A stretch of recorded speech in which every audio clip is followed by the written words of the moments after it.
যুগান্তকারী রায় দিল দেশের সর্বোচ্চ আদালত সুপ্রিম কোর্ট। দিল্লি বিস্ফোরণের পরের দিনই মঙ্গলবার সন্দেহভাজন আইএস জঙ্গির জামিনের মামলার শুনানি ছিল সুপ্রিম কোর্টে। কড়া অবস্থান নিল দেশের শীর্ষ আদালত, এমনকি একটা নির্দেশ দিয়েছে যেটা ভবিষ্যতে কার্যকর হবে। জঙ্গি কার্যকলাপে অভিযুক্তদের সহজে জামিন দেওয়া চলবে না ভবিষ্যতে। মঙ্গলবার এমনই বার্তা দিল সুপ্রিম কোর্ট।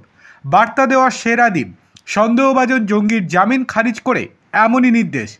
একদিন আগেই রাজধানীর সুনহেরি মসজিদের কাছে ভয়াবহ বিস্ফোরণে কেঁপে উঠেছিল দিল্লি।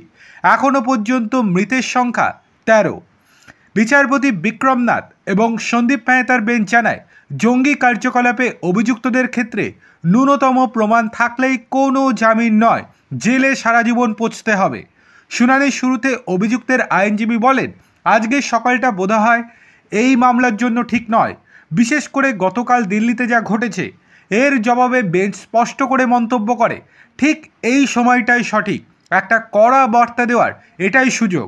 আদালত জানিয়েছে, আবেদনকারীর কাছ থেকে কিছু নিষিদ্ধ জিনিস উদ্ধার হয়েছে বলে জানানো হয়, তবে মামলাকারীর আইনজীবীর দাবি তার মক্কেলের কাছ থেকে ইসলাম সংক্রান্ত কিছু বই পাওয়া গিয়েছিল মাত্র, যদিও সেই তথ্য মানতে একেবারেই নারাজ আদালত। সওয়াল জবাব শেষে আদালত জানায়, এই মুহূর্তে মামলাকারীর জামিন মঞ্জুর করা সম্ভব নয়, তবে আদালত এও জানিয়েছে 2 বছরের মধ্যে বিচার প্রক্রিয়া শেষ করতে হবে। যদি তা না হয় তবে অভিযুক্ত জামিনের জন্য আবারও আবেদন করতে পারবেন। সেক্ষেত্রে যদি না মানা হয় তাহলে তাকে সারা জীবন জেলেই পচতে হবে।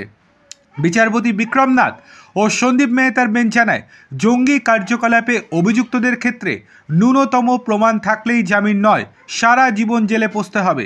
শুনানি শুরুতে অভিযুক্তের আইনজীবী বলেন, আজকের সকালটা মামলার জন্য একদমই ঠিক নয়, বিশেষ করে গতকাল দিল্লিতে যা ঘটেছে।